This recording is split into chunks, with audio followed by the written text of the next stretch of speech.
All right, everybody, welcome to the first episode of Around the Draft. It's going to be ATB's NFL Draft podcast. We're going to be talking everything 2024 NFL Draft, breaking down positions, our top 10 lists of players, top 5 lists for some of the weaker positions. Just going to throw that out there.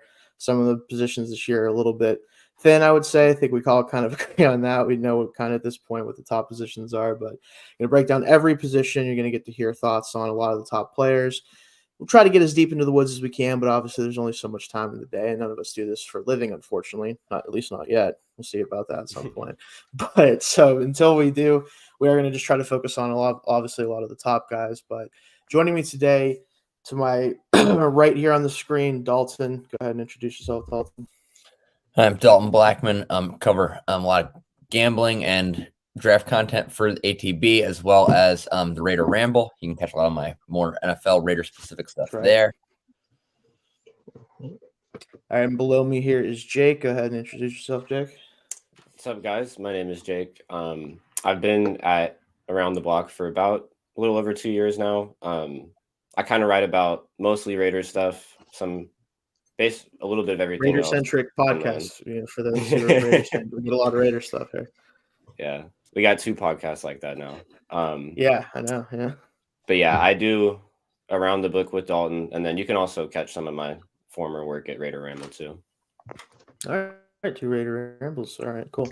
And down here at the bottom right as well, Felix. Go ahead. Not that you have to introduce yourself. I mean, we know Felix, but go ahead, Felix. Yeah, no, it's Felix Davila, aka Football Poppy. You find all my NFL draft stuff on ATB right now. All right, awesome, guys. So to kick things off for this first episode, as the title suggests, we're going to be reacting to the Consensus Top 32 players for the 2024 NFL Draft.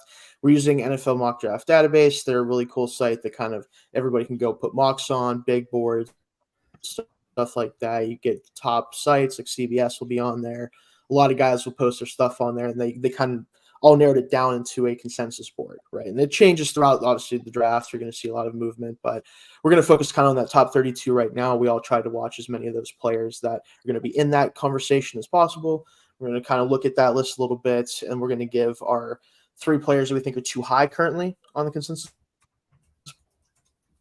board, and then our 3 guys we think are a little too low. Now, obviously, there's only 32 players, a lot of movement, so some guys for too low might be 3 or 4 spots too low, right? It's not going to be anything too crazy typically, or maybe they're a couple spots too high. But as we go through the drafts and we go through the process, we're going to find more and more reasons to lower players, put them higher. The board's going to change. So this is just that first look, though, at it. So let's pull that up here, actually, guys. So I have it pulled up here, if you guys can see that. So we're looking at the 32 board currently. As again, it's going to change every so often. I think it was actually updated about 13 hours ago. So if we look at the board here, though, guys, so obviously starting pretty quarterback heavy at the top here. We know there's going to be 3 guys in particular that are kind of viewed as those top guys. So Williams sitting here at the top. You go through here and just get everybody has a chance to get a look at it. So these are the players that we're looking at right now as far as the top 32 or so, right? A little bit farther down here. So again, this board's going to change a lot throughout the draft season, but this is what we're working with right now. So again, I want to start off, guys, with kind of just who you think is the too high a little bit on this board. And I'll give Dalton here the opportunity to start off here, as he's going to be our kind of guest. Jake and Felix and I are going to be on hopefully every pod, but Dalton's kind of our guest for this time. We'll have guys come on and off the pod as we go through. But since you are our guest here for the day, Dalton, let us know who you think is a little too high. Your top 3 players are a little too high on the current board. Oh man, this is not where we want to start, because I'm like to make some people a little angry. My first guy that I think is way too. That's the point. That's the point, though, Dalton. That's the point, Dalton. This is your thoughts, right? As long as you own your thoughts, if you can tell me why you think it, I won't have a problem with it. My first guy way too high, Jaden Daniels. All right. Okay. Top 5. This will be fun.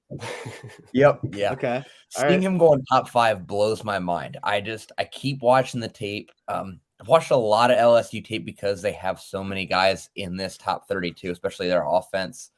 And I just don't get it. I mean, I get he's made a lot of great plays. he had a Heisman caliber season. I thought he might win the Heisman last year. I like him as a great college quarterback. I just don't see it in the NFL. I think his slight frame just worries me so much. And just his whole play style, I think, while he did make a lot of great NFL throws, the offense was very predicated on him being able to run, at least having the threat of him running to bail them out of situations. There was not a lot of, timing throws to their offense. Also benefited from having, I think, a pretty well-designed offense for the talent they had, and the fact that he had 2 first-round draft picks at receiver, I think helped him a lot. And yeah, I have a 2nd-round grade on him right now, early 2nd, but like the comp that I cannot get out of my head for him is RG3.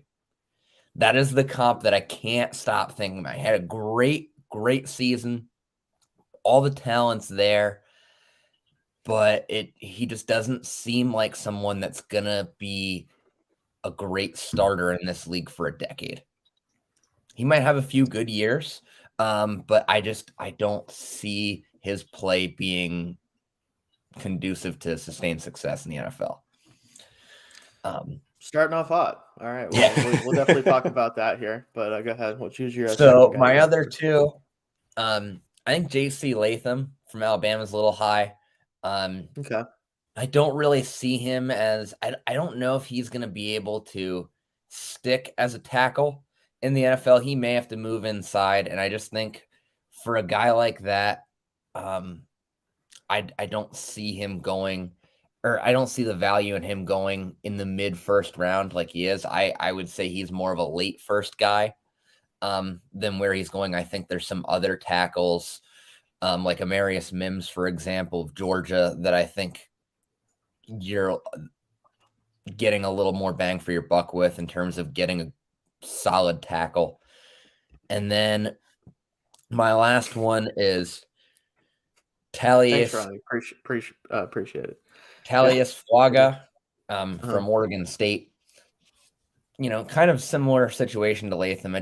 I don't feel like you're getting the most bang for your buck with this tackle class. I think there's a lot of depth here, and I think he's another guy that's going a little high for what else is out there, especially with kind of the sloppy hand placement.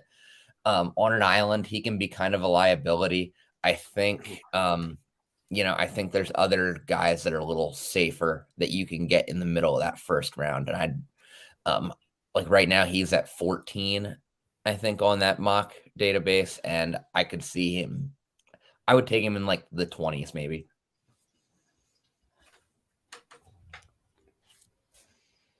Okay, I get you. So basically, the 2 tackles, Latham, Fuaga, and then you said Daniels.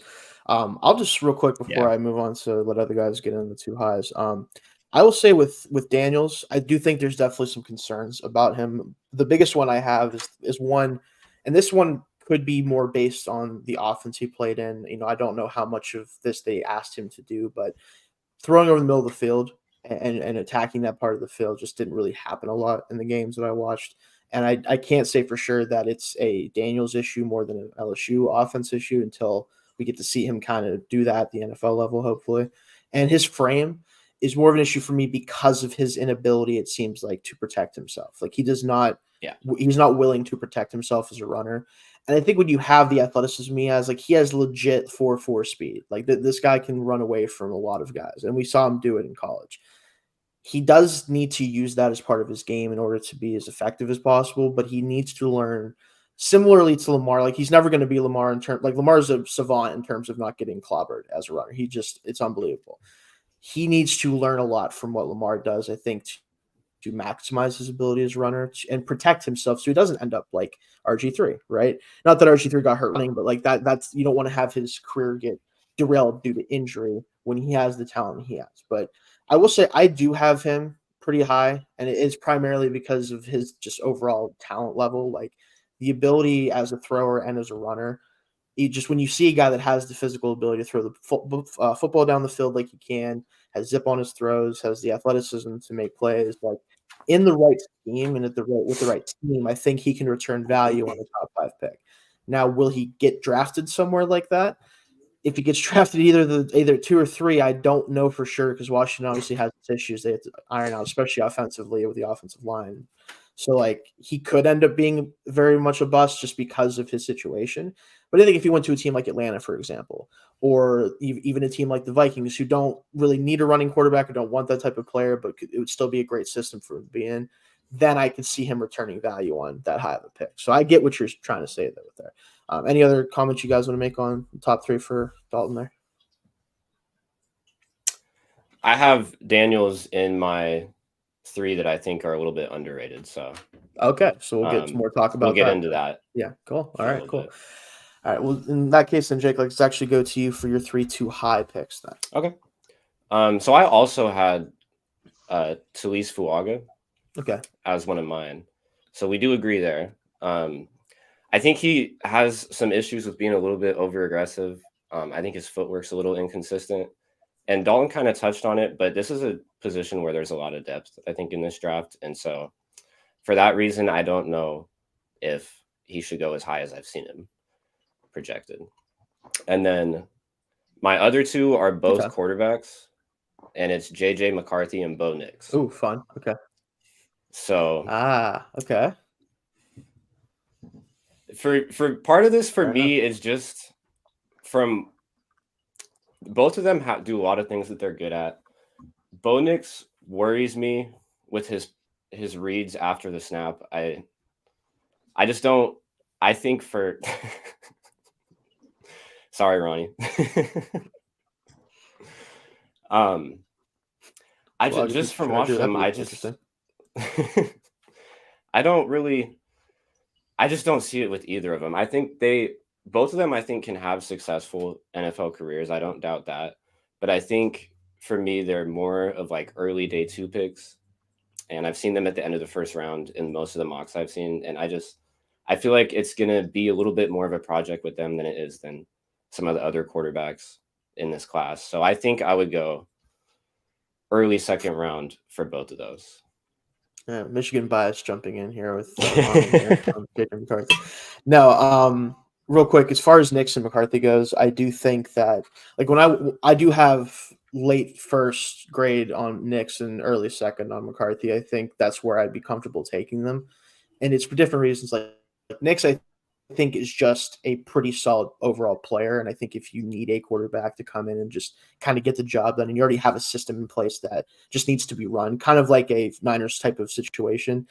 Not saying Niners should take him or anything, because then I'll get killed on every platform ever. But I don't want that smoke right now. I'll leave Brock Purdy alone for now. But that type of situation that's where you'd want a Nix to go, because he could jump in and I think play that whatever the system is pretty well. And then he has a little bit of that play extension. That's that thing that he had at Auburn that got him in trouble. But I think now he's kind of honed in on it, and it's more of a plus than a negative. And then McCarthy, he's just so raw still to me, and he just hasn't had a lot on his plate. Like the skill set I think is there to be a good quarterback, but until we see him do it, and I think he needs time to get there, I'd want him to get drafted to a team that can sit him for a year or 2, ideally, and let him kind of fill it out and get developed, like we've seen with a lot of quarterbacks that worked out, right? Jordan Love, Mahomes recently. Like, not saying he's going to be as good as either of those, because I don't think so, but it would be the ideal situation for him. So I think if he goes really high, like a top 12, 15 pick, like a lot of people are saying is going to happen, if he's forced to play early, I do think you'd have a little bit of concerns with him, especially. So I get that there for sure. And then so we have had Fuaga twice too. So that he's not on either of my lists, I will say. But I think the thing with him, especially like Felix, I don't know if he's going to be on either of your lists either, or if I should wait to talk about him. But okay, well by that I'm going to assume I'll wait to do my Fuaga. So let's go to Felix on his too high then. Yeah, I was going to say I'm going to start off pretty hot and say Fuaga is also my top 3 that are too high. I think Jake really hit the nail on the head for me in terms of the footwork is what I noticed the most. I just felt like there's a lot of inconsistency, and he is a little bit overly aggressive as well.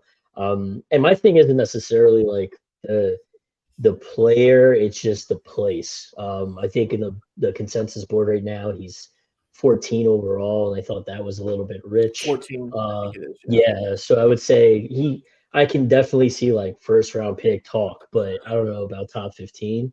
And then my other two are different. My next one is actually somebody who is in the top 10, and that's Dallas Turner. I think Dallas Turner is a Ooh. really good.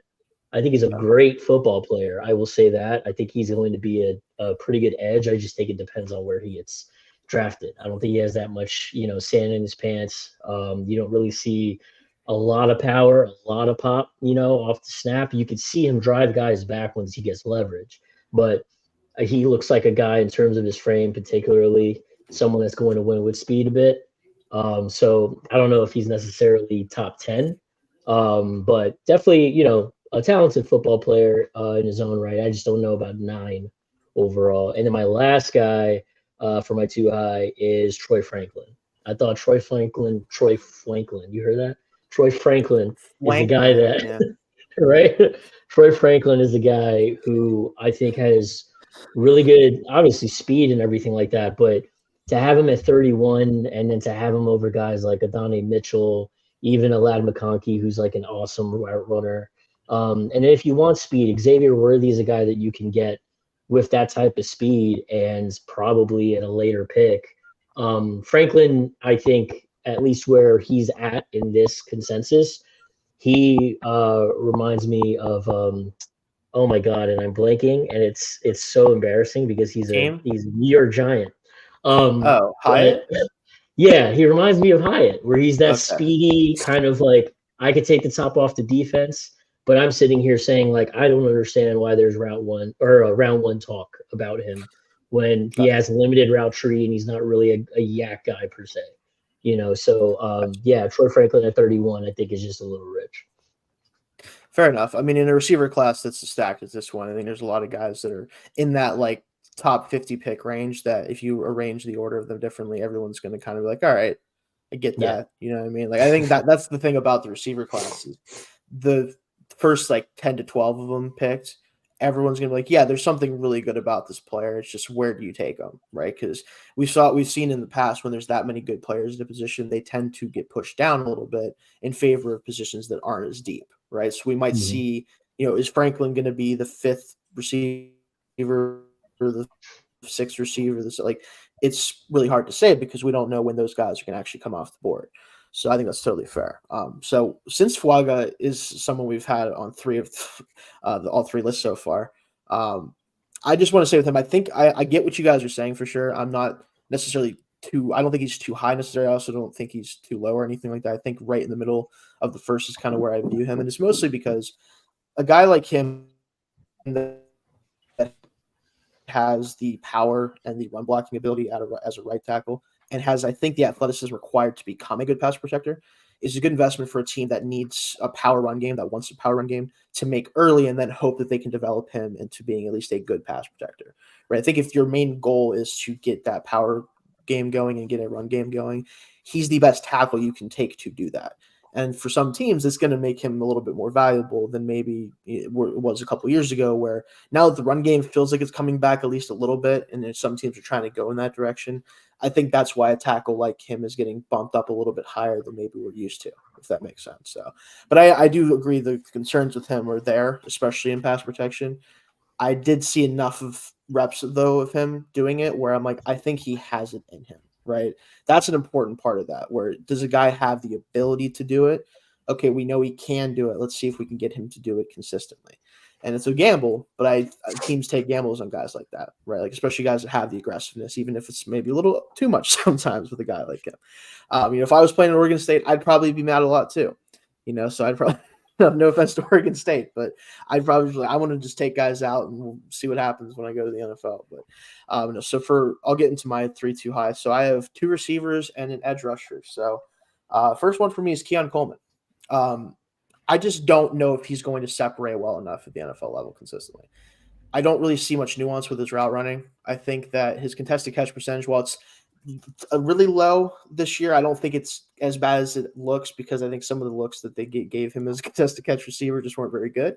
So like I don't hold that as much against him. I think it was like a 30% contested catch percentage this year for a guy that's 6'4", 215. Probably, honestly, I think he looks heavier than 215 as well. I'll throw that out there. I wonder, is he gonna just get open enough to make a big impact? Like I think he has a role. I would still take him in probably the second round. But I worry that if he gets drafted highly and is expected to be like a high-end number 2 or even a low-end number 1, I don't know if I see that ability right now. He could develop into one. He's still very young at 20 years old, so he has time to develop as a route runner. But there's a lot of times we kind of felt like he just kind of ran into the corner and then went a direction. Like it wasn't a whole lot of nuance to him in the games that I watched. And that works a little bit in the ACC. But I don't know if he's going to have that same success against NFL corners, especially teams that have corners now. You have more and more corners that are 6 foot plus, 200 pounds. Like they can handle his size. I think that could definitely give him some issues. And then the other receiver, and he's not. I'm not saying this guy shouldn't be taken in the first round when I say he's too high, but Brian Thomas Jr.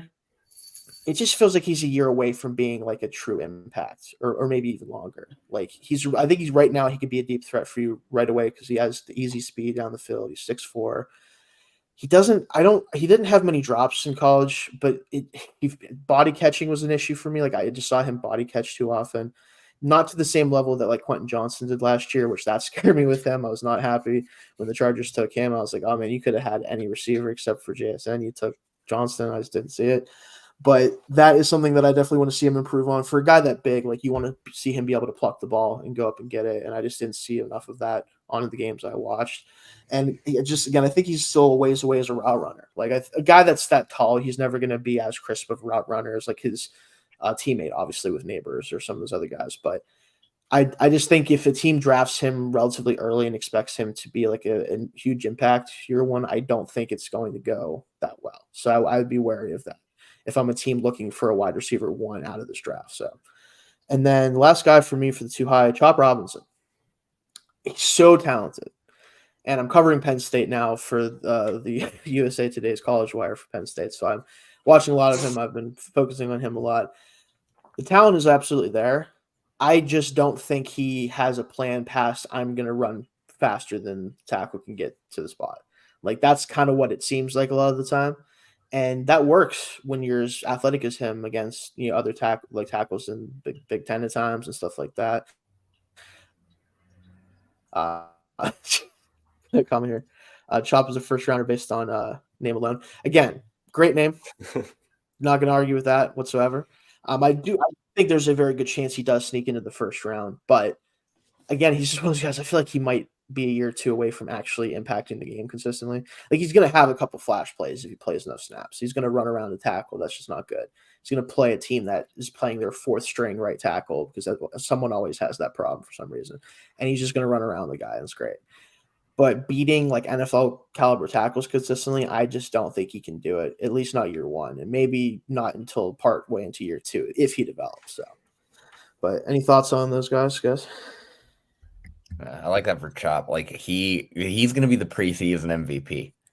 Oh yeah, because he's going to play back tackle, just running around him because he's just too fast and close for them. Like his first step, obviously, all that stuff, awesome. Yeah. Just what does he do if the first thing doesn't work? Right now, I don't think much. Yeah, and now there's a lot of teams that have. Let's get into our guys who are too low. A little bit more. Oh, no. Oh, sorry. I can come. Yes, a little that behind. Is true. But so yeah, a lot of teams have guys on both sides that can move well. There's not, it's not like you can just stick him opposite right and left is right not tackle. as big of a deal as it used to be. No, it is not. So you're right about that for sure. So yeah, he's going to be a guy I'm curious how well he plays early on when he gets drafted. But let's get into our 2 low guys. We'll go in reverse order this time. I'll still finish off just because I want to let you guys get your guys in. So Felix here, who do you have as your 3 guys you think are a little too low on the consensus board right now? I didn't realize I was muted. So interestingly enough, I had Keon Coleman is one of my guys I thought was. Oh, really? Okay. Yeah, I'm curious what you think about him.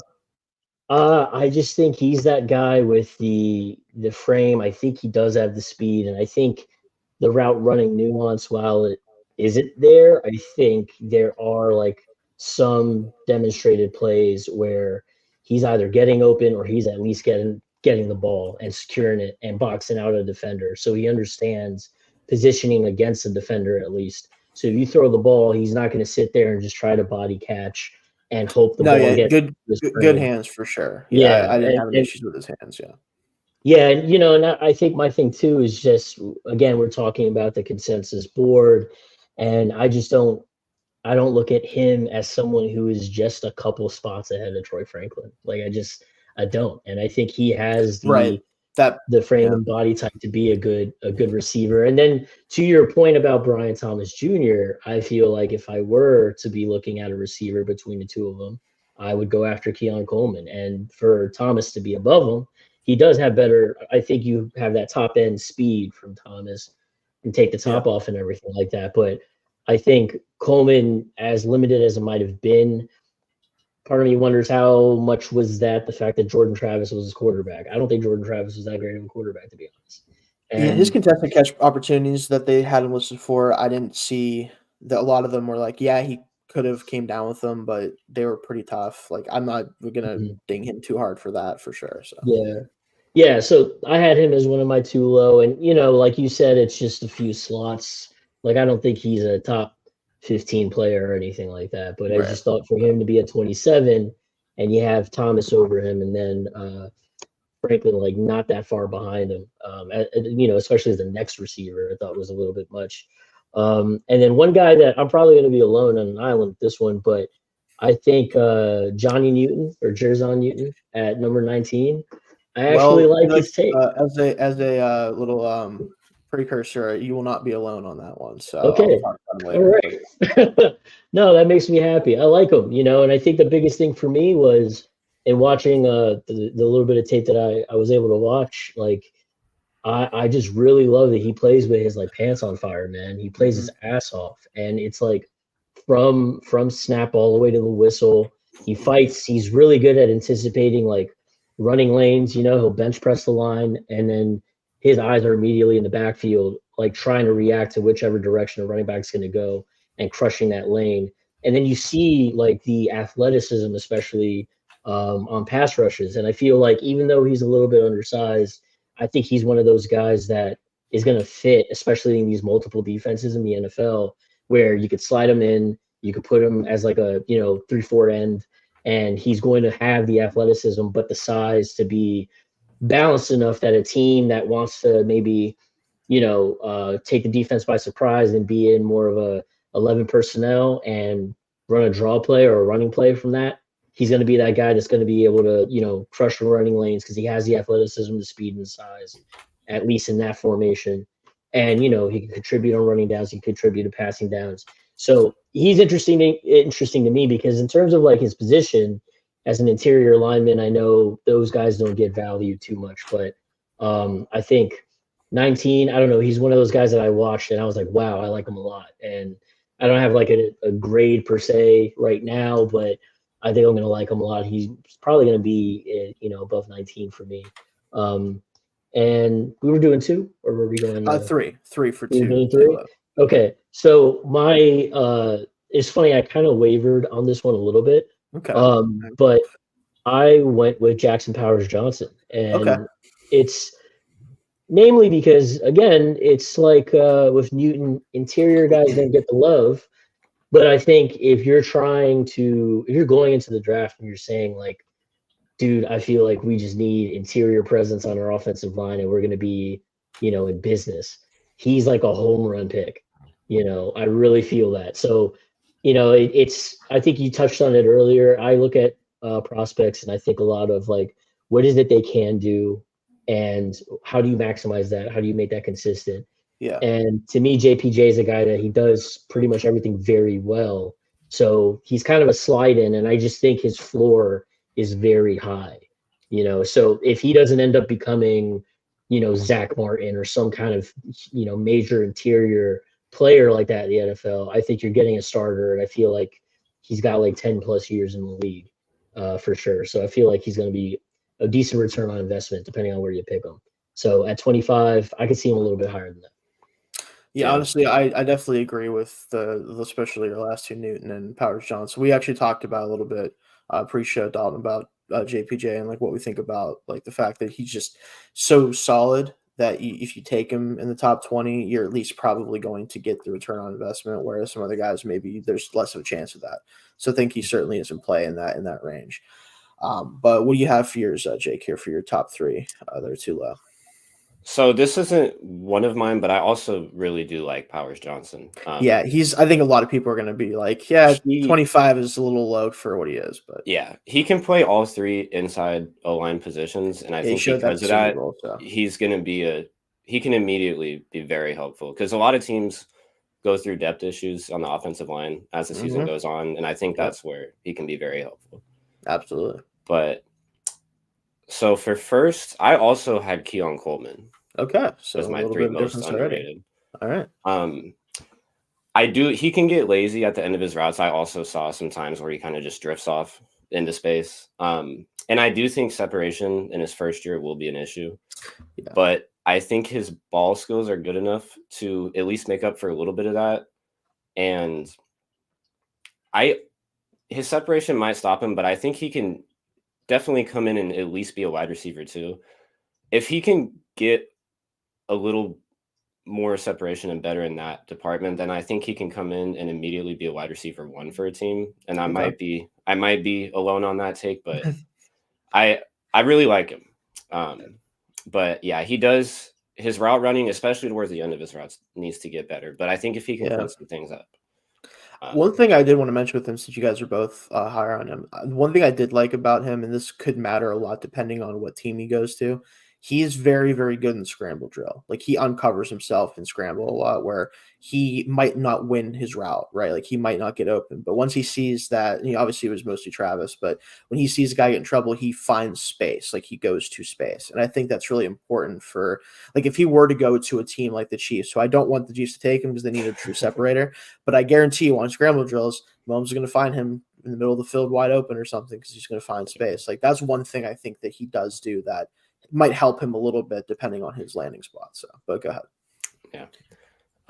Next, I've got Braylon Trice. Ooh, okay. I've seen him mostly very beginning second round toward the end of the first. I would understand if a team took maybe not the middle of the first, but like around the 20th pick or early 20s. I wouldn't be surprised to see him go. Mm-hmm. He has a variety of pass moves, and he has a really high motor from what I noticed. So I think that's a good combo for an edge rusher. I think he can come in and be a 3-down defender.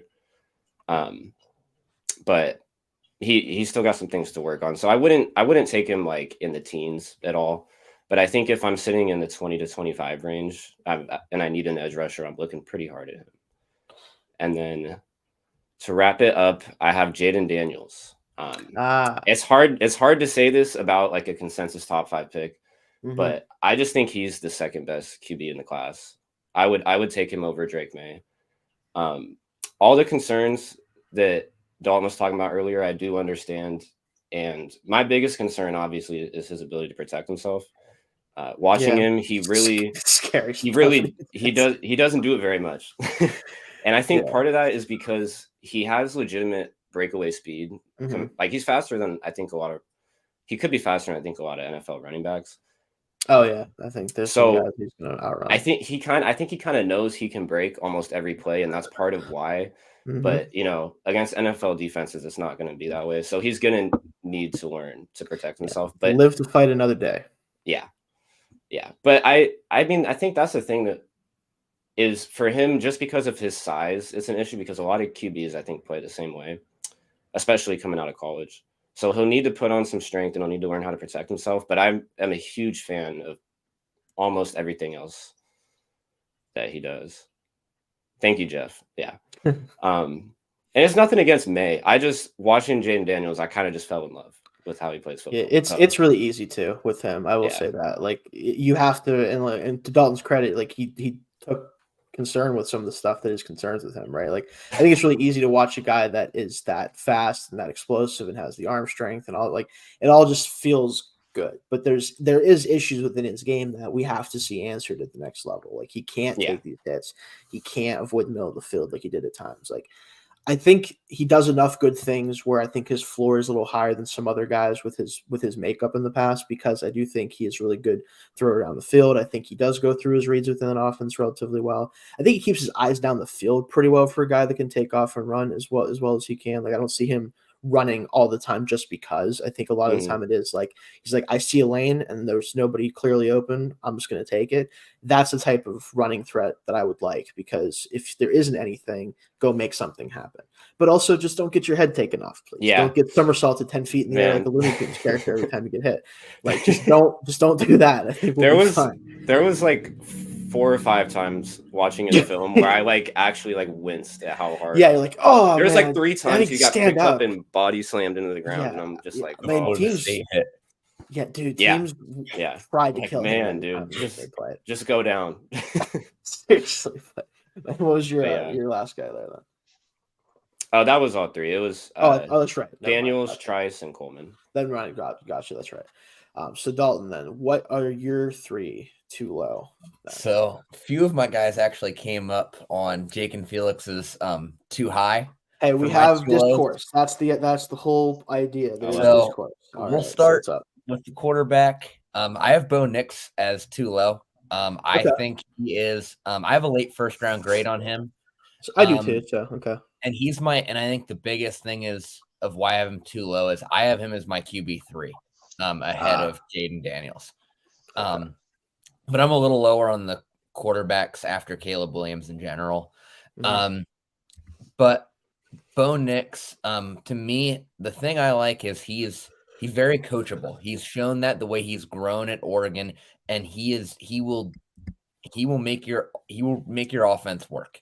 He will operate it, and he has all the ability to do what he needs to do. I don't think he has the potential to be an elite quarterback in this league, because I think, there's just some mortal flaws to his game, which I get. But like, to me, I think the floor is really high for him. I think my comp for him right now is Dak Prescott. I think he's a guy that I think could very easily be a consistent top 10, 15 guy in the league. But there is no chance he'll be like a top 5 guy. It just won't happen, especially with how him being a little older. But yeah, I am a little higher on him. And sticking with Oregon, I also have Troy Franklin as a little too low, just because I think he could be, depending on what you need as a team, I think he could be the 4th receiver off the board. I think after the big 3, I think he is right there with Coleman and Thomas to possibly be the next guy off the board. And, I don't think he is just a pure speedster, because I think while he does have that great speed, I think he takes advantage of it really well, and he can stop and change direction really well. So he can use his speed to scare defenders and then stop on a dime or change direction, cut across the middle of the field. And I think he can create a lot of separation for himself that way. And I think that's going to make him a very valuable possession receiver in the league. His ability to just get himself open. Now, once he catches the ball, not much is happening. First guy that gets to him is probably going to bring him down. But I think 3rd down, he can find an open spot and get you that first down. And then my last guy, more on the defensive side, I have Kool-Aid McKinstry. I think we do this with corners every year. We get too caught up in the sexiness of the outside press corner, the guy that can just take your best guy and shut him off. And McKinstry's really not going to do that. And I think that's why teams are a little low on him. But he is a great defensive back. You can find areas for him to be successful, whether it's playing a little more nickel, maybe as more of a safety at times. But his athletic ability and his ability to go make plays is so good. On top of that, you have the special teams abilities. I think with him, you just get a lot for him. I think he's a really great football player, and that's kind of what it comes down to for him. And I just think with where he's at right now, I mean, I think he should easily be a top 10 pick. Oh, wow. And Okay. I don't see top 10, maybe top 15, but like right now he's at 20. And yeah, I think he is much closer to the top 15 or top 10. Okay. I did want to mention with Troy Franklin, one of the things, and I understand like Felix's concerns with him a little bit too, obviously, where like if you are a guy that cares a ton about run after catch, which I generally do, like I think it is a limiting factor for a receiver if they're not going to be super effective in that, but it doesn't mean that they can't be drafted relatively high.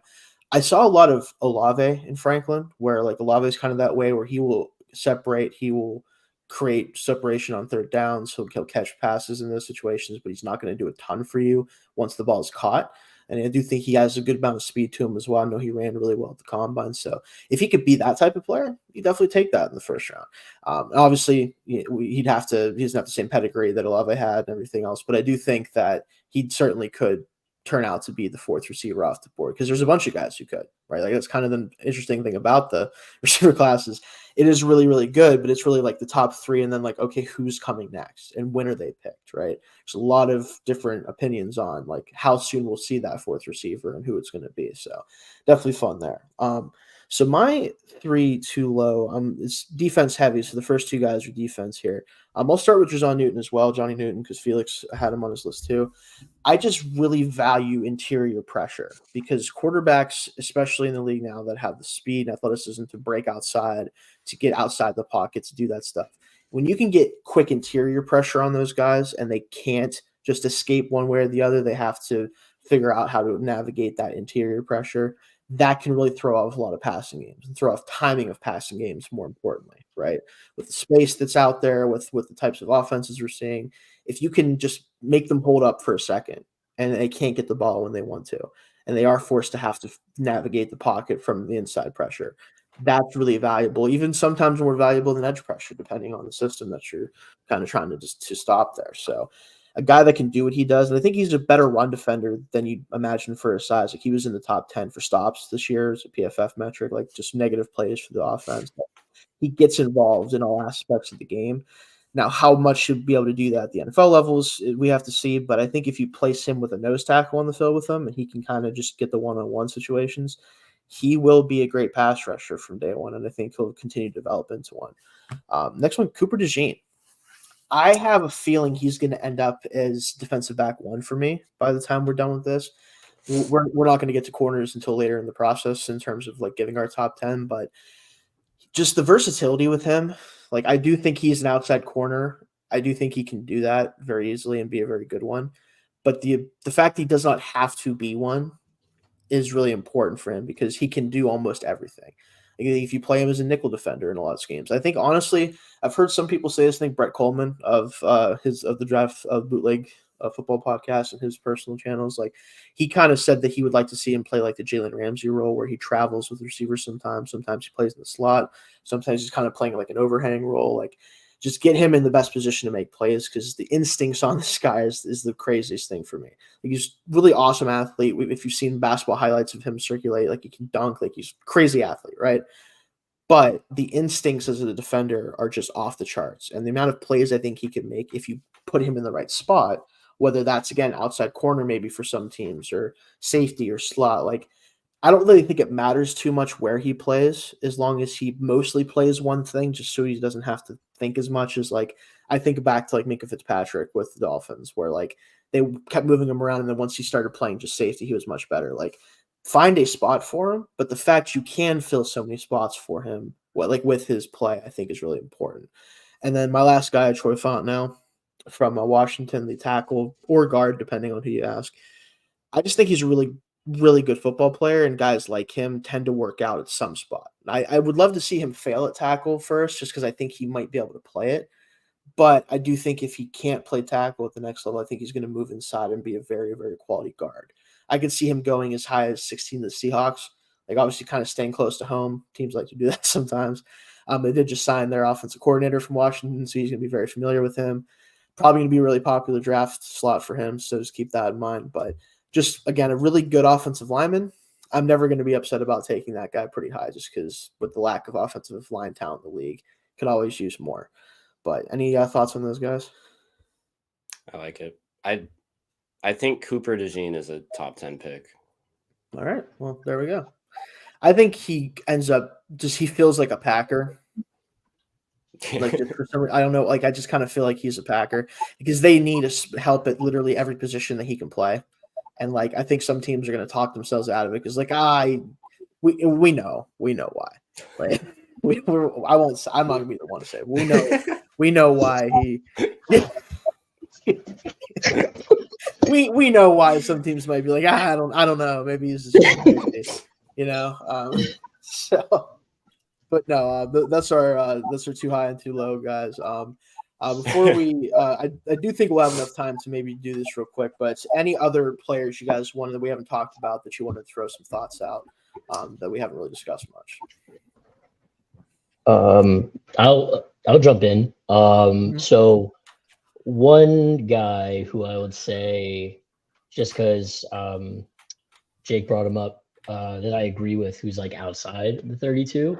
Is Braylon Trice. I absolutely agree. I like Braylon Trice a lot. And I think he's going to be one of those guys that gets picked in the 20s. And there's going to be people who go, oh, that's a little rich. And then he ends up balling for that team, and like one team that I could see, I'm pretty sure they have a first round pick, is the Texans. And like having him across from Anderson would be a fun little combination. And that's what I mean. Like he could end up on a team like that already has some established presence at the position. Doesn't have to be like the guy. And then he ends up performing even better than, what a projection is sort of seeing going into his like rookie year because of his talent level and because people aren't really valuing him that well. I think he's going to go in that late first, end up on a pretty good defense, and then just ball out because it's not going to be all this attention on the first round pick. You know what I mean? So just wanted to co-sign that. I like Trice a lot. I have to agree. I think to me, Tampa makes a lot of sense because Joe Ryan hasn't really worked out. So maybe they don't want to go back to that well, but like it's a different type of player entirely. I think that having a true, like just guy who can run through the face of the tackle is really important for a team like that doesn't have a lot of like consistent pass rush because you love to have the finesse guys, the guys who can win quickly, all that stuff, but sometimes you just need somebody to run through a guy's head, right? And this guy will absolutely do that for you. And I think he's obviously going to be a good run defender as well with his size. Like they have some guys there, but Shaquille Barrett's getting older. Like I think I can't remember if it's Diaby or the other Louisville edge rusher. Diaby. I think it's Diaby. Yeah. Like he's another like just big physical freak type of guy that needs developing, but I think that he could end up working out. Like that could be a team too that I think would value that player. So, but other than that, guys, like we'll obviously talk about all the guys that are in that top 32 at some point. But anything else you guys want to talk about them? Dalton, looked like you wanted to say something. Maybe I have a guy that's not really that I think is going to end up either going in the late first or early second. That's nowhere on this board, right? Or it's like 63 right now in the mock draft. If you want to throw it around, go ahead, throw it out there. Go ahead. I think Trey Benson's going to end up going. Top 30. Yeah, I'm looking forward to getting to the running backs. Yeah, because I know they're not viewed highly. So no, and I mean the way I look at it is. One, you have a lot of teams that are contenders right now that need a running back desperately. And he is the best by far, talent-wise, I think. The only thing keeping him from being, getting mocked higher right now is the fact that he is a complete liability as a pass protector. But at least one team, I think, when it comes to the draft, will talk themselves into saying we'll find a way to mask that, or we can teach him how to do it. Because it really he wasn't asked to do it in college much. But I think that's really the only reason why. But I mean, as far as overall athletic ability, he can catch the ball well. He's a violent runner. I am really surprised to see how low he is. I think he'll be late second, if not early first, or early second, if not late first. Baltimore is a team I would maybe watch out for with that, for sure. With all the injuries they keep having running back, and maybe get a fresh pair of legs in there. Would not prefer that as a Steelers fan, if you guys couldn't tell by the Steelers wreath over my head. But yeah, I would not prefer that if I was a Steelers fan, or as a Steelers fan. But yeah, the running back class would be interesting, because once we get to those guys, like, is this one of those deals where every other position is just like there's guys at those positions that move them down because they're not considered as valuable, or is it just not a good class? Because we'll have to find out when we watch these guys more in depth. But I did want to, since we have a little bit of time here left at the end of the show, want to try to keep it to about an hour or so, just so you guys who are watching know like that's about what you can expect. I think we should do our first, since it's our first show, might as well kick it off with this, a little mock draft, first round mock drafts kind of together. What I actually think we should do, just for the sake of speeding it up a little bit, is this side. So Jake and I can be, odds or evens, whichever you guys prefer. And then you and Dalton and Felix can be the opposite of that. And we can have this kind of the two of us collaborate, on that pick and just kind of go through it. So does that sound good, guys? Yeah. Cool. So let me bring up a mock here. Had one ready to go just in case. So, okay. Let's get all the teams on here first. All right, just the first round. Cool. All right, so who wants to do odds? Who wants that first pick? Not that it matters too much, because I think we're probably going to go. I think we're all probably picking the same. But, we'll do it, Jake. You and I can do the odds here. So I'm assuming that we're definitely going to take. Let me just start the draft here. We're definitely taking Malik Nate. So we're going to take Rome Odunze. Rome Odunze. Do you want to? I'm assuming you obviously want to do Caleb then. Yeah, that guy's pretty good. Yeah, I heard he's pretty solid at the whole football thing. So we'll do Caleb here first. All right, so you guys are on the clock. Let me pull it up, add it to the stage here. Sorry for that, guys. So we have Caleb here first. What do you guys want to do here at 2? Are we just going chalk here and taking Drake May? Yeah, I feel like they're just going to go quarterback. I mean, their offensive line sucks, but they have not had a quarterback since, Kirk Cousins left? So yeah, they just kind of have to do it. So Drake May then? Yeah. Okay, we'll go Drake May. Now this is where things get a little bit interesting, because so we could go chalk, right? We could go with Jaden Daniels, take the quarterback of the future for the Patriots, when clearly there's not one on the roster right now. Mac Jones is the over-under for getting benched in a season is 3 for him right now. So need to stop with that nonsense. Or we could, now we're not going to do trades in this one just because it would take way too long. We probably will do some trades ones. Yeah, Felix, when we do more of a mock focus one, we will definitely do some wild ones, some trades, some 2 rounds, all that stuff. But for the sake of this one, for the simplicity, no trades. But I would like to argue for taking Marvin Harrison here over Daniels, just because I think that if I'm running the Patriots and I'm looking at my team, unless they end up with a T. Higgins plus other things plus whatever else in free agency or trades, I don't know if I want to drop a quarterback that does have some growing to do into this offense. So, but what do you think about that? I'm all on board for Marvin Harrison. The only worry is who's getting him the ball, but but again, I think they could make a play for a guy like maybe Bo Nix or McCarthy or something too. That is totally possible. If they don't not at this pick, obviously. No, but if they don't go quarterback early, I could see. I think that they could even consider trading out, but I would just stick and pick Harrison. I'm good with Harrison. Yeah. All right, cool. We'll do that.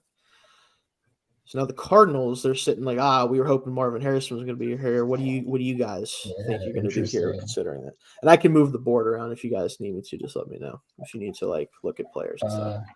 What do you think, tackle or receiver? It's funny. I was leaning Bowers because I feel like the Cardinals just have not had a tight end presence Well, they got Trey they got McBride Zach now. Ertz. Well, they got Trey McBride now, and he was awesome this year. I will say that. He's fantastic. That's true. Now, Grant, you could probably get away with playing both of them, but I don't know if that's the kind of offense they want to go. But you can kind of move Bowers around. Yeah. I don't hate that Bowers pick just because he is by far the best player available at this point. Yeah, You wanna and go with it? I see tackle as well. Yeah, I'll let you pick Dalton because I'm good with either, honestly, either direction. Yeah, let's take Brock Bowers. Ooh, okay. So we're gonna do Yeah. a 2 tight end offense and Cardinals. That'll be EPA. fun to watch. All right, so we're back on the board here. Now, I would have probably taken Bowers, Jake. I don't know about you. I think with that offense with Greg Roman coming in, as much as I think that was a mistake probably to do that, getting a freak tight end would have definitely been helpful for that type of offense. But since the Cardinals went and spoiled our fun here, I'm between Neighbors and Alt. I think you could definitely upgrade at tackle over Pipkins, but he does have a good amount of money left on his deal. I know that. You obviously have Slater on the left side, so I would have to play right most likely.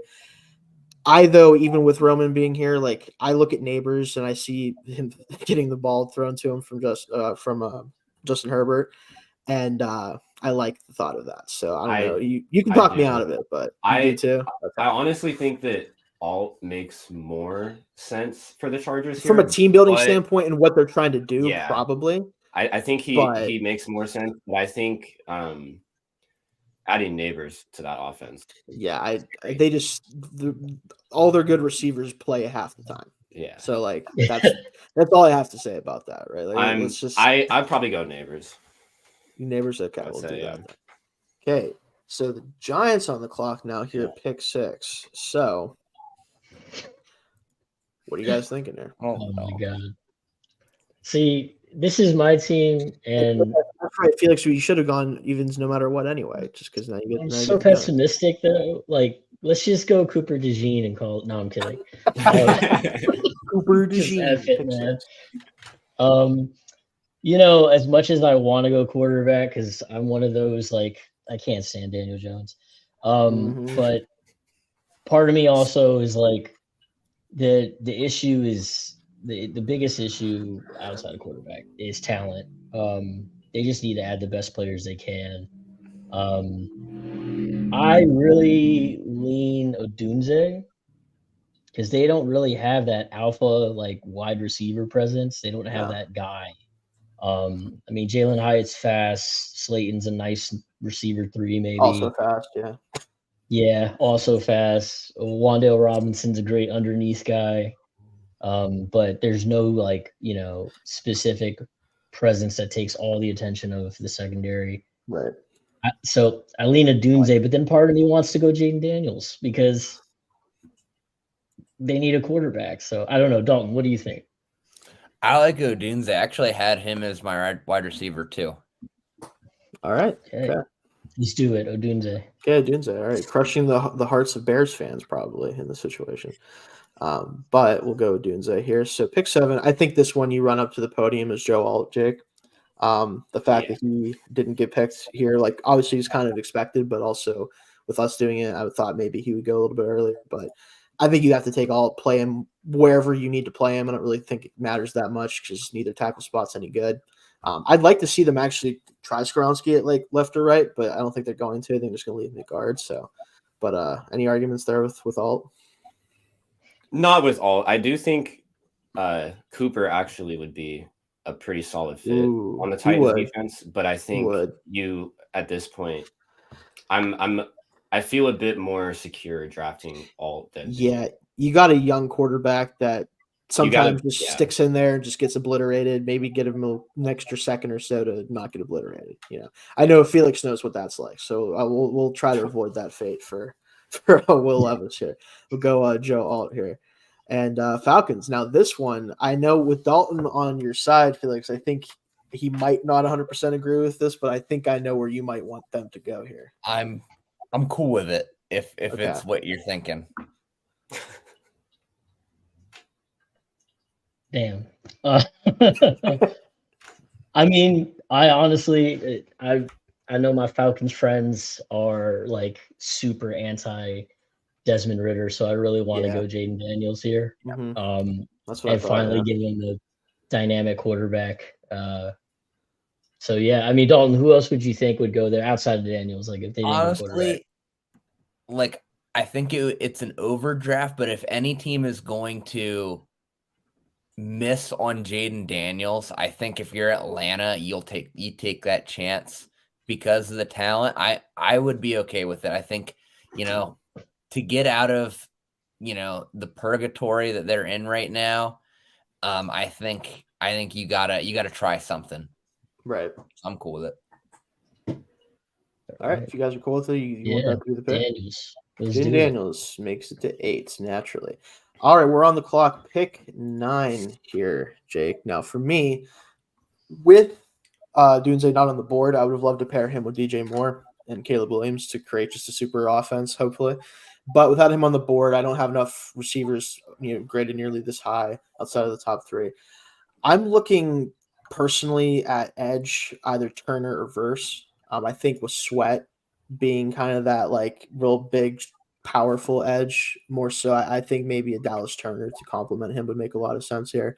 But I'm comfortable with really either of those edges, or maybe like interior still is a problem, but I think it's a little early for Murphy for sure. So I think it's what do you think with that though? It's a tough one.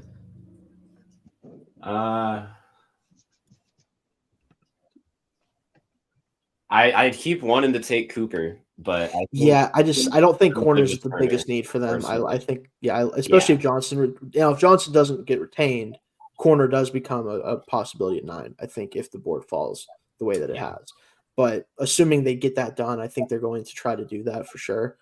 I think that an edge makes a lot of sense, and then really it's just I think you said use Turner or Verse. Do you think? I said Turner, but to be honest, I think you're getting a solid return on either of them. So kind of me too. I think Turner just might be a better complement. Yeah. To Sweat personally. So I think I think Turner. I've seen this pick a lot too, so we'll do that. And then the Jets. I have a feeling I know where you guys are going to go with this as well, but you guys talk it out. What do you think for the Jets here? Yeah, this is a good one. Can you scroll down a little bit? Yes. A little bit? Yeah. Sure. Yeah. All right, you scroll back up. Dalton, I feel like the smart thing would be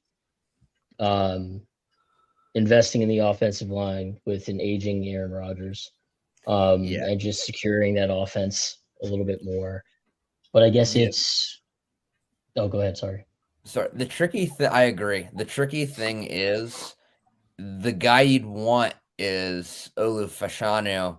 The problem is I think he's a pure left tackle, and you have Mekhi Becton there. So I think Becton might be a free agent, guys. Just saying. Oh, really? I think he might be, which doesn't mean they won't bring him back. But just to keep that in mind, I think that left tackle is open if they wanted to. So Olu is a great pick then. Yeah, I'm cool with that. Okay, I believe so, and I think at least like they would be willing to move guys around if it's taking the best tackle. So, and I think you could move Becton if you had to. I think you could too. I think he's played a little. I think he actually might have played some right this past year at times for them. So, but so Olu then for you guys. Yeah. Okay. Vikings here. See, this is where I start to think that interior could come up. Like I think a Newton or a Murphy, this is their like ceiling to me as far as where because I think interior is a big thing for them. Now they're losing their edges. I'm totally cool with just taking Verse and calling it a day as well. They could take the first corner off the board. That would make some sense because their corner situation is pretty murky as well. I don't think a quarterback here yet, for sure. I know people have talked about that. I'm not comfortable with any of the quarterbacks quite yet, especially if we're not trading. So what are you thinking with this one, Jake? I am looking at Quinion Mitchell. Okay, that makes a lot of sense too. Yeah, any of these corners really, they're all there. So I like Murphy, but I don't know if I like him at 11. That's my thing. Is like even Newton, who I'm a little bit higher on. I do like Verse too.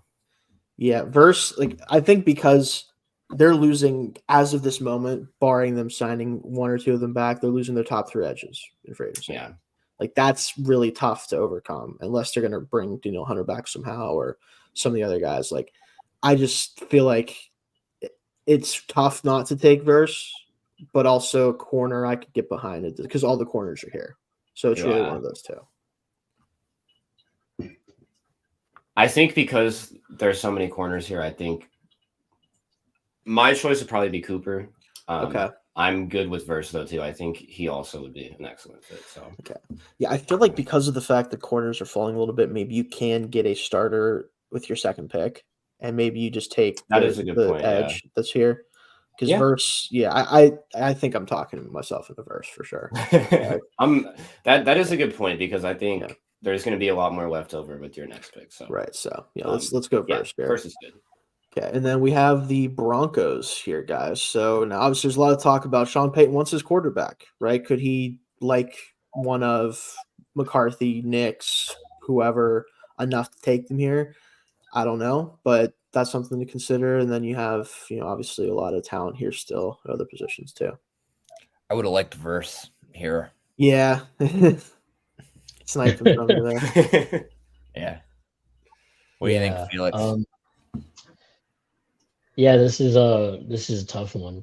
I think the way the board's falling, it makes it interesting because quarterback, obviously there's been those rumors and everything, but I wonder if they just go like best player available, and take like DeJean, or take Wiggins. Would fit a lot of roles, yeah. Yeah, and part of me wonders if DeJean's good because I mean they've already invested like a high first rounder on the corner and Patrick Surtain. So you get DeJean and he can maybe play opposite, play nickel, play safety. You got a Swiss Army knife that can complement Surtain. So that can make that's kind it of a lot harder to avoid Surtain. Yeah, exactly. You guys do going DeJean then, you think? Let's do it. Yeah, I'm good with that. Add another Iowa guy to that defense. Yeah, there we go. Outlaw Josie Jewell. All right, so Jake. Oh boy, Raiders are up. So I'm gonna defer to you for sure if it comes down to it. But to me, this team needs a lot of talent, a lot of help. I could see them going for a tackle here. Fuaga's sitting there. I know you're not as high on him as some other guys are, including myself. So he's certainly there though. They need help defensive interior for sure. Offense, so we just talked about offensive line. Quarterback, I don't think doesn't sound like you're high enough on the other guys to take them here, but yeah. If I'm the Raiders, what I would do is try to do everything you can to trade up. Right. For a guy like Jaden Daniels. Right. Since we're not doing that here, I don't think you can take either of Nix or McCarthy at this point. I think it's a little early for them. Yeah. I do think Fuaga is a little bit too high at this point, but I really could see the Raiders picking him up. It feels like a Raiders pick with the current regime that they have. I think with how their defense played to end the season, especially their corners, I don't think they go corner here. Okay. Could you see them going? It's either Murphy or Fuaga for me. Murphy or Fuaga. Okay. Yeah. I mean, I personally would feel more comfortable taking Fuaga than Murphy if we're just splitting the hairs between these two. I would also consider Newton here at 13, since he's on the board. But yeah, I mean, whichever one of those three you'd prefer, I'll go with there on you. Oh man, it's always tough when it's your team. We're gonna go with Murphy. That's with Murphy. Okay, Murphy. Okay, all right. Brian Murphy off the board, 13. All right, Saints, who committed to 2 years of Derek Carr via cap shenanigans. So we're probably not. I'm assuming you guys aren't going quarterback here either. What are you looking at here, guys? Oh yeah, Saints are an interesting squad to me. I have a really good friend who's a Saints fan, and every year, even though they're better than the Giants, I just pity him. Yeah, because at least the Giants are trying. The Saints are just trying to tread water for as long as physically possible. Interestingly enough, I feel like this might be a cool spot for Newton. Okay, I was thinking that as well. They do need defensive interior help. Brzee, I think, is going to work out pretty well for them, but they still need defensive interior for sure. So. Yeah, and I feel like Newton has the athleticism to move around just a little bit on that line, and for sure. What's his name's not getting any younger, Cam Jordan, and he had a rough year rushing the passer this past year. Still a good run defender, but so it's like just getting an infusion of youth there, and I mean, even though it's not necessarily an edge player, like having Newton learn a little bit from Jordan would be kind of cool. Yeah, I don't know. I feel like that of who's left, that is probably the best options unless they go tackle. Right. Dalton, do you feel like particular about any of the tackles? Because I could see them building offensive line too. Not here. I think it's a little early for some of the next group of tackles. And yeah, I think that, if you're stuck with Derek Carr for the next 2 years, you better work on that defense, because the defense is going to have to be elite for it to really work out. So I would go with Newton. So Newton's pick here, guys. Murphy and Newton go back to back. All right, cool. We'll do that here. I'll make this very simple, Jake. I would like to come away with one of these top 3 corners and call it a day for the Colts. I'm good with that. So do you have any preferences between these 3? I haven't watched enough of, especially corners are tough. Like, I haven't watched enough of them to really have a huge discrepancy between any of them. I think Mitchell is kind of the wild card, but also maybe the most talented here overall. Arnold right there too, and then Wiggins I think is a little slight, but he's also very, very good. I'm kind of comfortable with any of them. I lean Arnold a little bit, but I will definitely not argue with any of these 3. Yeah, I agree with taking a corner. It would either be Arnold or Wiggins for me. I think Mitchell is a little bit too rich here. Gotcha. So, I mean, I like Arnold more than Wiggins, though. Okay. So yeah. If you're, I'm good with that. There a little bit too. So we'll go Arnold here. Okay. All right. Pick 16 for the Seahawks here, halfway through. What are you guys thinking for them here?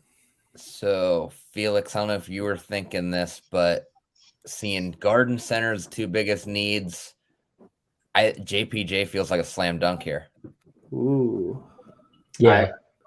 I like that actually. I was gonna say if it's not Latu, I was gonna say JPJ. So okay. Latu would be fun too. But you guys go JPJ then? Yeah. Yes, sir. All right, cool. Boom. Jaguars. Now for me, this one's kind of tough because I don't trust that. How do I put this? I don't trust that their corner room is going to hold up very long at the current rate that's at. So corner makes a lot of sense.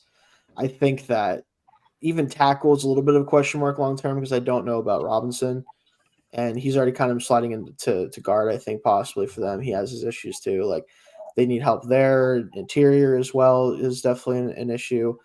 Edge, like really, again, all these needs I think are totally fair. I think this is definitely true. So, I mean. You could just take Wiggins and just say, hey, we have another corner that we think can play. Campbell had a rough year, and I can't think of the other corner's name right now. He's a really good player. Smaller corner. Can't think of his name right now for some reason, but he's, I think, approaching 30 now. So you're looking at a guy that's not going to get any younger at corner too. So I'm good with corner, or honestly, I think the second position I'd be looking at is probably edge. Maybe Latu would make some sense here because I think they're going to retain Allen.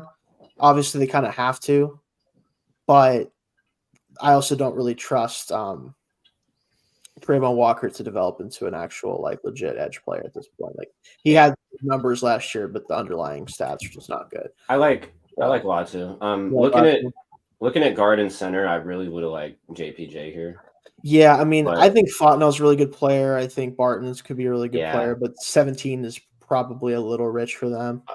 I think for me, it's between Latu and Wiggins. I think Wiggins is fundamentally sound and does everything well enough that he can come in and at least be a very good depth option at first. But I do like Latu. Either of those, I'm equally happy with. I think Latu, like their pass rush was outside of Allen was an issue a lot of last year, and that probably contributed to some of the issues in the secondary. I will say they have younger players at edge than they do corner, especially the opposite of Campbell. So that might make it a little bit. Yeah, I think I lean Wiggins actually in this situation. Honestly, I like Wiggins too. Okay. I think at the very least he comes in and he's a pretty solid depth piece, and then as you said, the corners are getting a little bit older, so in a couple of years. Okay, I like that. Yeah, we'll do that. Wiggins here, and then All right, Bengals. What do you guys think for them? So I think we got to protect Joe Burrow. Yeah. That's Yeah. pretty Yeah. clear at this point.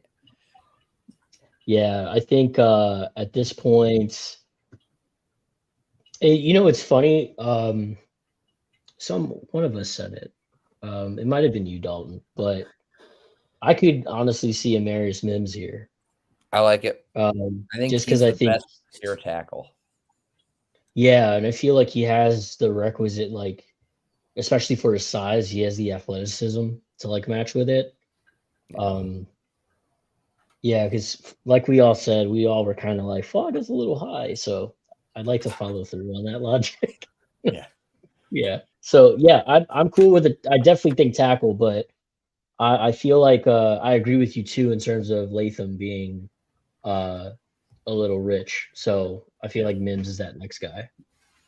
Let's do it. Okay, Mims for you guys. All right, cool. Yep. All right. Los Angeles Rams. So for me, this one's pretty simple. Jake, it's either Latu or Mitchell. Yeah, I was gonna say the same thing. Because they obviously Byron Young worked out really well as a rookie, but they still need a ton of help at that position. The defensive backs they played well, but they're very much not athletic, and Mitchell is pure just athletic specimen freak. Like, I'm kind of leaning Latu just because I want to see him come off the board earlier. Like, the medicals are going to matter to him a lot in terms of how high he goes and his testing a little bit, but he's just such a good pure pass rusher. It's hard to see him go much slower than this. So if I'm honestly for the Rams, I'm kind of leaning Mitchell, but it's also I get that. I have the 19th pick and Latu is still here, which I think is a pretty solid spot to draft him at. So I honestly think Mitchell might be what they need a little bit more, but I don't think you can say no to Latu at 19. Gotcha. I think I need to find more tape of Mitchell before I really am willing to take him higher than this. So I think maybe Latu is probably just a safer bet here, assuming the medicals check out. So we'll go Latu here. Okay, you guys are picking for my Pittsburgh Steelers. I will not say a word if you do not want me to, but I will chime in if you want me to. So you just let me know. You're like gonna phone a friend. Yeah, exactly. Yeah. Interesting.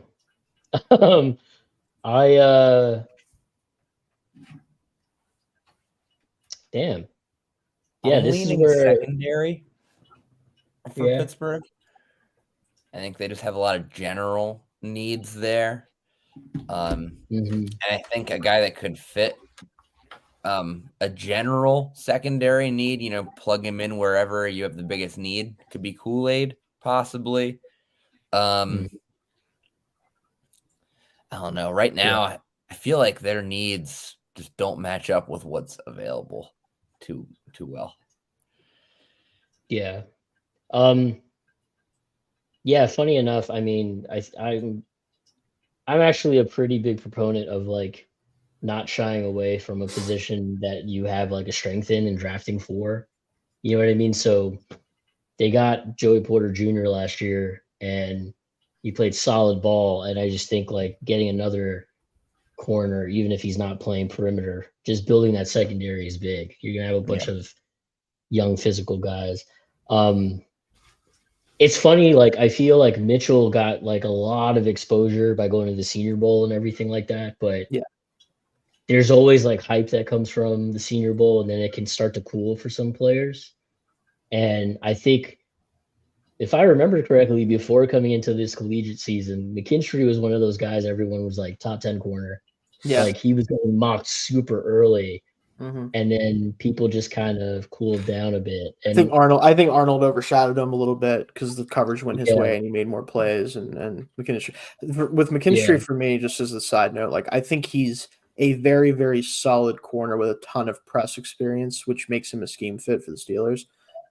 But I do think that the reason he's falling a little bit is because as good of an athlete as I think he is, I do think he's a tick below the other guys at corner, and at a position that they weigh that so heavily, it's going to maybe knock him down a peg, but not mean that he's not a good player, though, right? So that's kind of what I think is happening with him.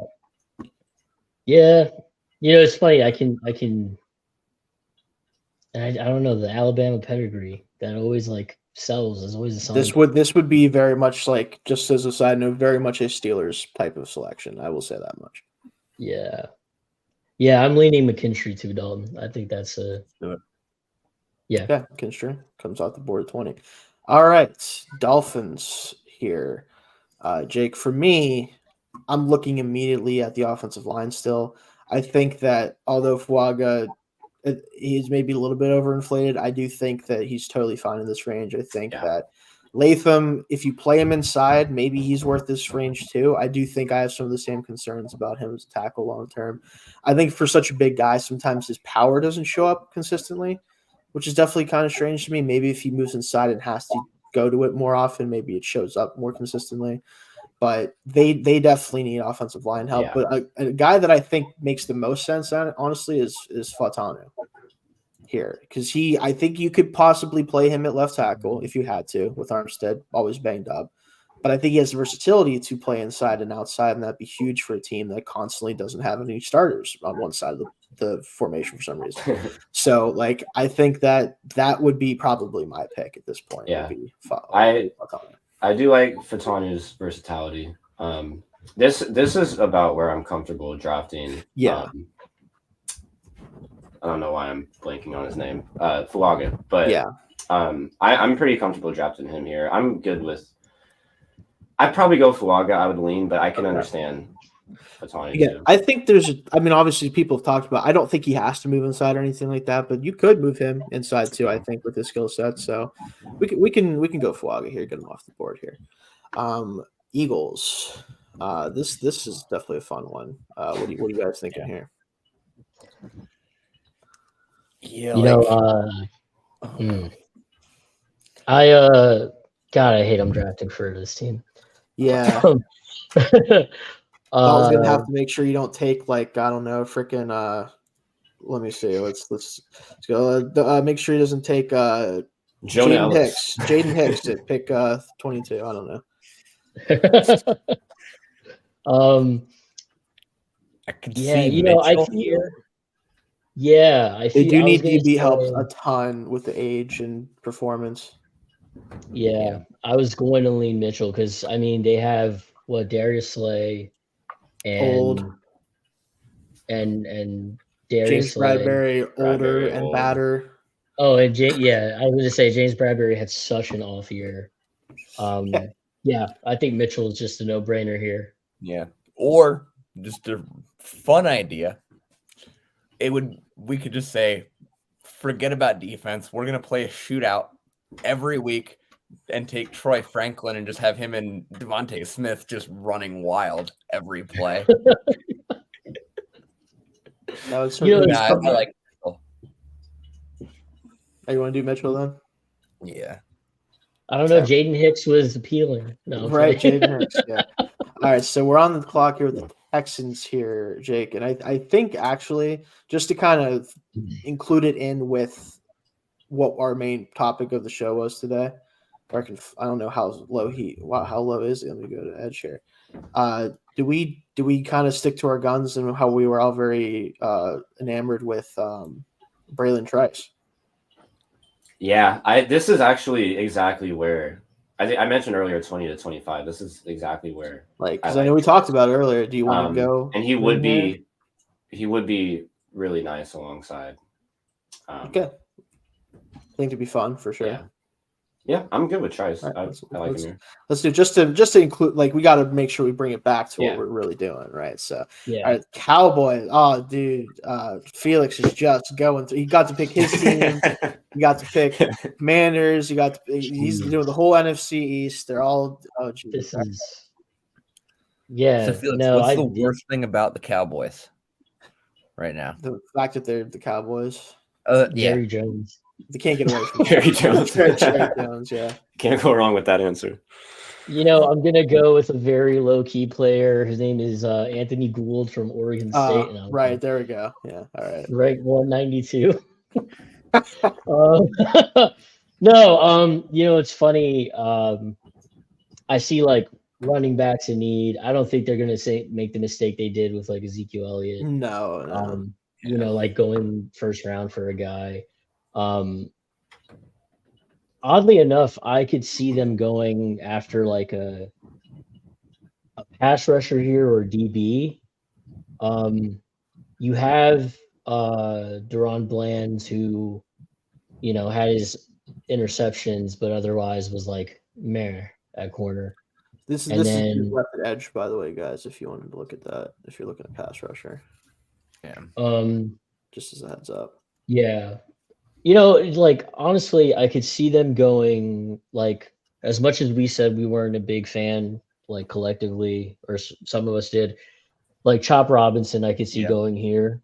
Yeah, this feels like a Dallas pick. Yeah, like just the fact that he has the raw athleticism, and then you're putting him in the same sort of like the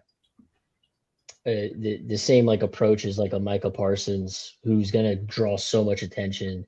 They still have DeMarcus Lawrence, who's older but is an effective player. Mhm. I feel like Chop, you could be like, hey man, just get the I don't care, like just go.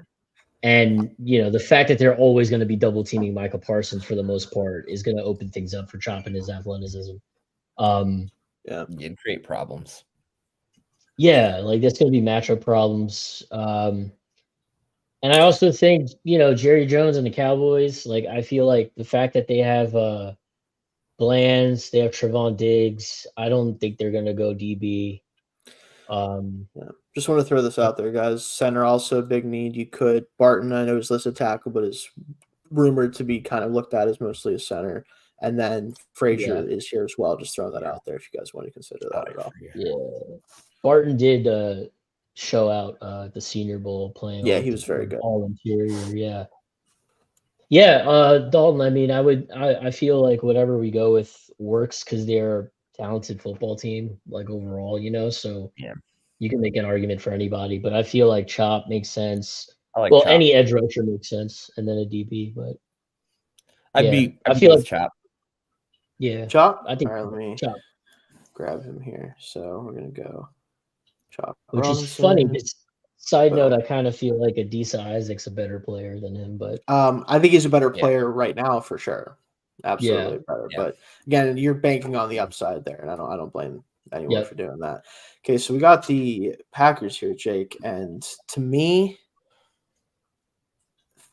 they do need their tackle situation is very much up in the air because Bakhtiari, and like they have a bunch of guys who can play tackle, but you don't know, like, do you want them to play interior or not? I think it would kind of create a situation where maybe he's not ready to play yet, but I think Guyton would be really, really interesting with the Packers because they've done such a good job of developing tackles and developing offensive linemen. A guy with his tools going to a team that does so well at that, I think he could absolutely hit on a pick that maybe he's not good enough to be picked this high right this minute, but he is the best athlete, I think, pretty hands down in the class of tackle, and it's pretty alarming how athletic he is. So that would be my pick. I could also listen to, like, I know the safeties are probably going to get pushed down the board in this class, but I really like Newman out of Minnesota.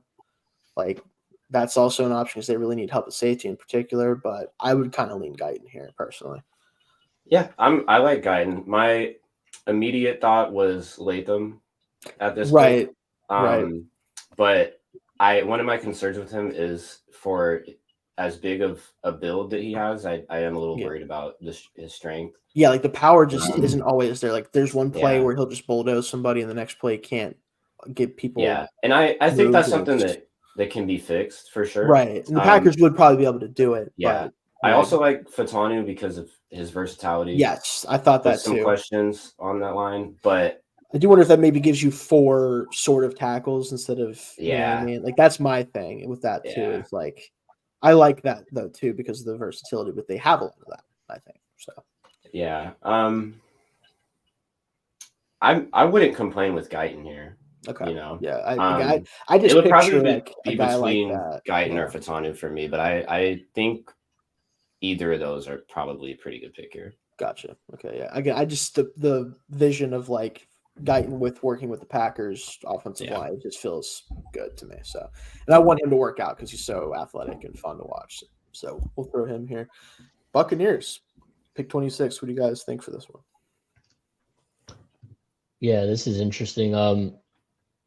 Dalton, do you feel like offense or defense? Because I feel like there's multiple. I mean, it even says, PFF has it this way too, but I feel like there's multiple directions to go either side of the ball. You know what I mean? So, yeah, I don't hate offensive line just because, they could not run the ball last year.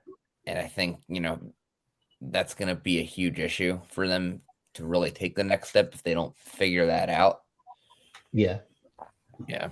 Yeah. I think if they do go offensive line, this is where I can see Barton.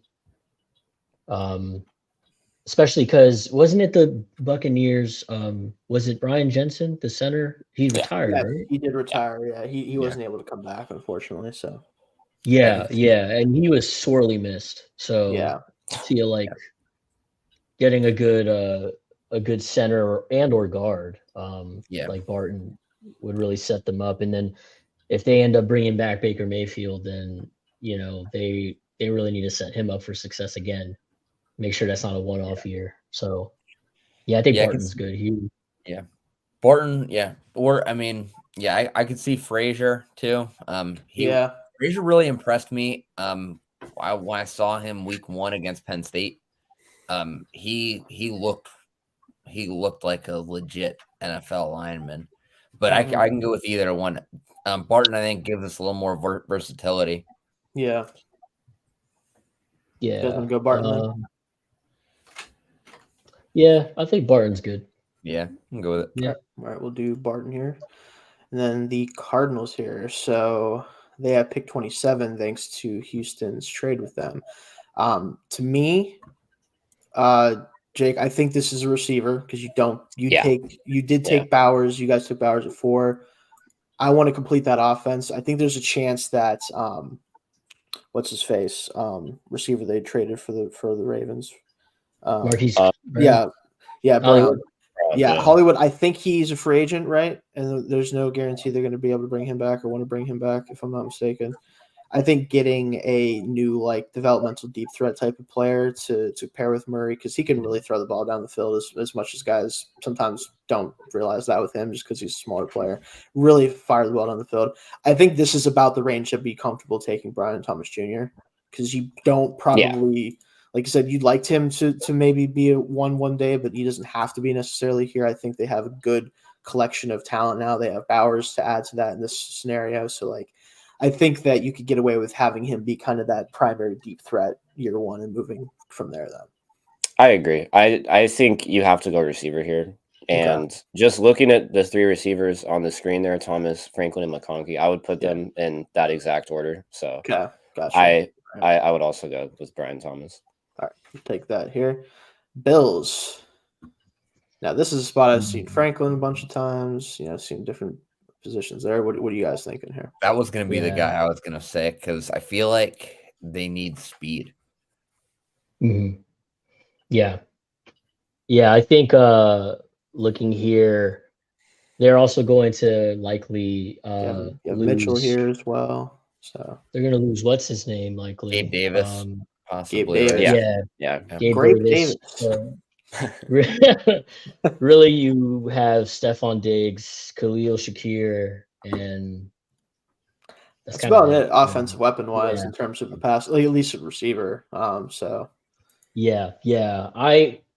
it's funny because I really like Adonai Mitchell. Keon Coleman is still there as well. Yeah. But I also think having Franklin with his speed, that's a huge asset. With Allen there, yeah.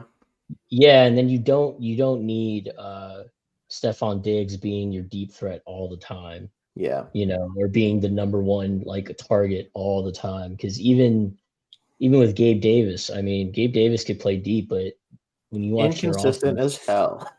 Yeah, he's wildly inconsistent, and Diggs is the guy that sets people up to get deep and get open, but they don't have that burner like that.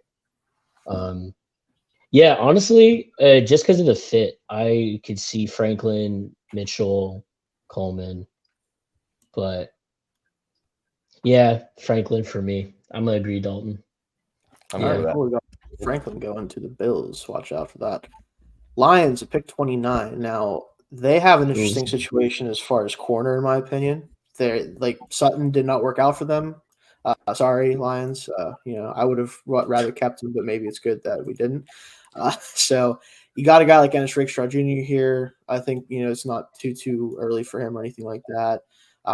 They still need help in defensive interior, I'd say a little bit. So if you're looking at a guy like that, there's not really many guys here. I'm looking at defensive interior at this point, so that kind of hurts. You can always use more pass rush, but Hutchinson's done a really good job. They have a couple different bodies there. Center Frank Ragnow might kind of be at the end of his career, unfortunately, from what I've heard recently. Like really banged up. Like I don't know if it's going to be like this year coming up. It'll be his last year, the year after that, even. So maybe it's too early to worry about that, but that's something you got to consider here. What are you thinking here? I don't think you can complain with Rakestraw here. I think for the Lions, for me, their biggest issue is the defense and the secondary specifically. Yeah, that's kind of too. And I think, 29 is a pretty solid place to take Rakestraw too. That's actually where he's ranked, at least by PFF before. He's ranked 29 exactly. Yeah, so. I think this is a good value, good fit pick. Okay, cool. We'll go Rakestraw here. Ravens. Now, I know we talked about this earlier. Dalton, you could make a huge plea here to Felix for a particular player, if you so chose. There's a possibility. I was also thinking Felix. I don't know how you feel about this. Do you think Rashad Bateman is a bust? Ooh, I like really easily here. I really like that question. Okay, because I was going to say my thing is as much as Lamar Jackson, in my opinion, deserved MVP and everything. And they got Todd Monken and tried to make that offense more dynamic from a passing standpoint. Everybody coming into the season, I remember I live in Baltimore, so everyone's like, "Oh man, we finally got guys for Lamar." And I was like, "You have Zay Flowers, and that's it. You have a rookie, and that's it. Odell Beckham is washed. Yeah, Rashad Bateman, he had like 5 games where he was good. Like actually, to me, receiver is their biggest need because it just like even against the Chiefs in that playoff game, it was just like the offense is Lamar. Lamar's standing in the car for 18 hours waiting for someone to get open. He's just like, nope, never mind. I guess I got to run now. It's literally the entire game was just that. So, yeah, I will agree with you, Dalton. I think Rashad Bateman is a bust. So Keon Coleman could be what he was supposed to be. Yes. Yeah. Ooh, okay. I like that. It's funny. I was going to say Coleman or Mitchell, and I think Coleman is the guy. All right, we're going Keon Coleman here. Keon Coleman. Good compliment to Flowers. All right, there you go. So I think Coleman is like exactly what Baltimore needs.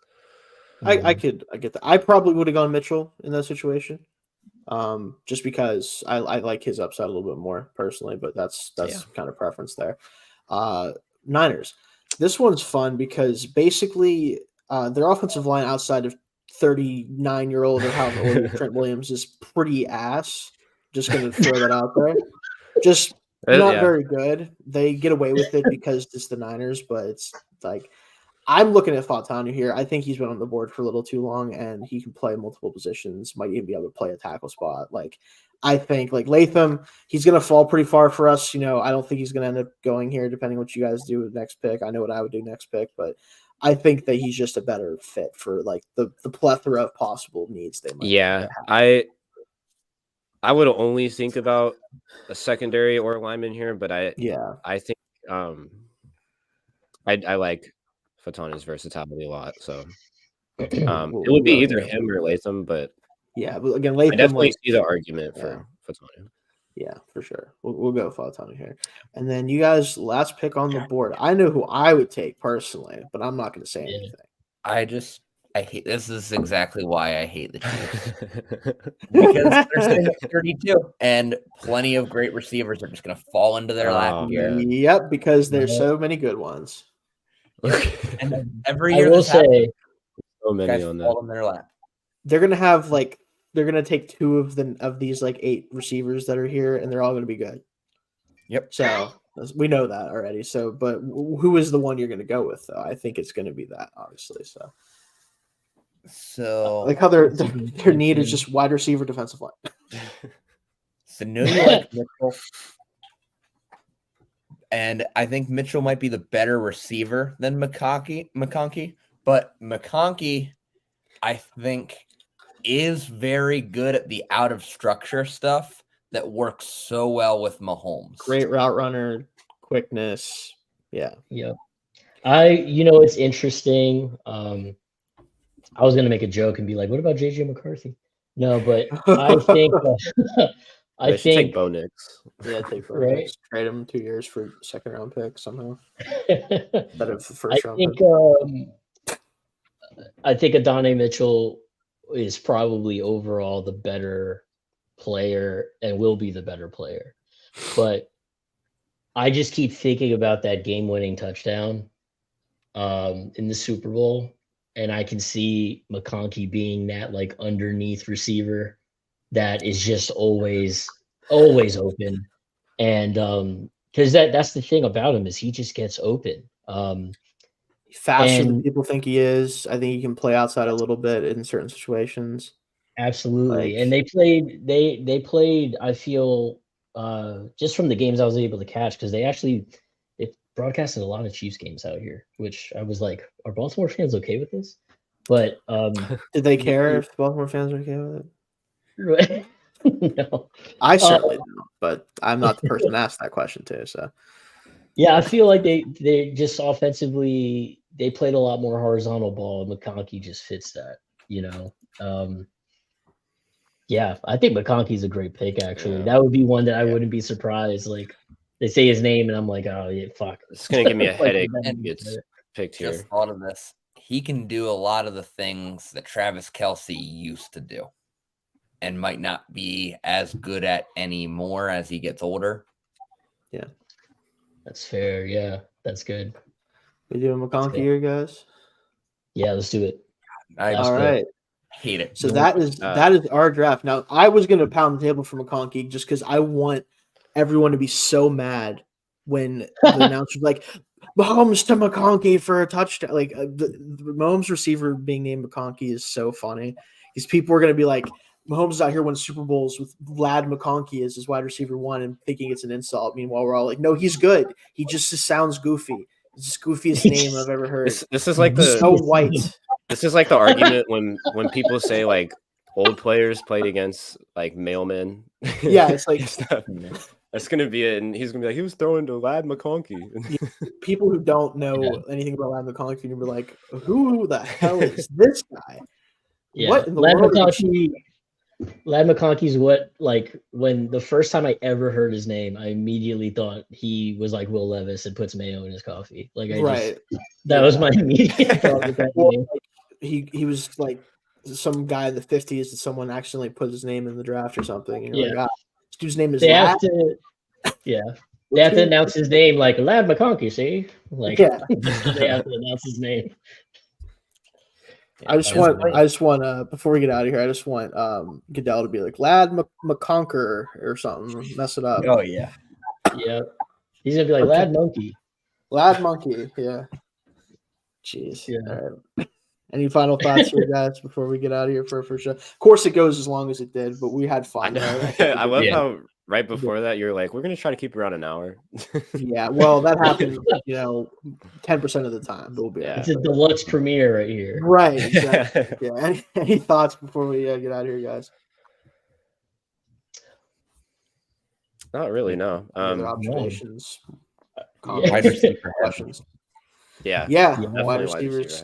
I think again, it's gonna either go where there's like 6 or 7 of them that go in the first, or 4, and then there's 12 in the second. Like, it's either going to be this huge run right at the beginning and then like through the second round, or they're going to end up just being rated higher than some of the guys and end up going higher. Like, I think it's going to be one of those two. So we'll find out as we get closer.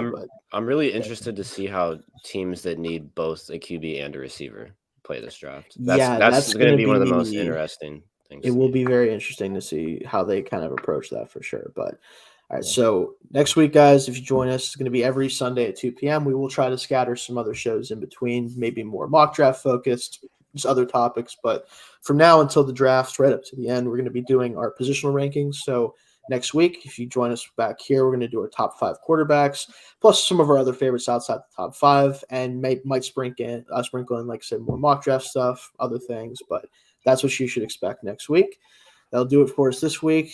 Thank you for being here with us for our first show. Again, we'll try to do this throughout the draft season, and we haven't decided this 100% yet, but may even be live for some of the draft when it's happening. But we will let you guys know ahead of time for that. So thanks for joining me, guys, and we'll see you guys next time. See you.